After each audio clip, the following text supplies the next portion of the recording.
اگر آپ نے طریقت کے وظیفے نہیں چھوڑے، طریقت کے وظیفوں میں یہ راز ہے،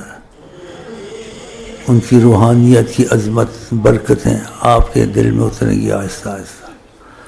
پھر آپ سے اچھے کام زیادہ ہوں گے،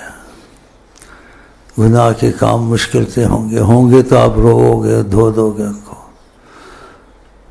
آپ جس طرح رخ کرو گے روحانیت رسول آپ کی رہنمائی کرے گی تو آپ کو لے جائیے خدا سے۔ یہ بڑی راز کی باتیں ہیں۔ روحانیت رسول جب اس کو مس کرتی ہے اس کو ہر چیز میں رہنمائی دیتی ہے، لیکن اگر آ جائے تو، اگر آپ نے وظیفے ناغہ نہیں کیے، آپ کی ساری زندگی رحمت والی بننی شروع ہو جائے گی، اور وظیفے دل سے پڑے، نہیں کہ وہ کھانا پوری کی، نہ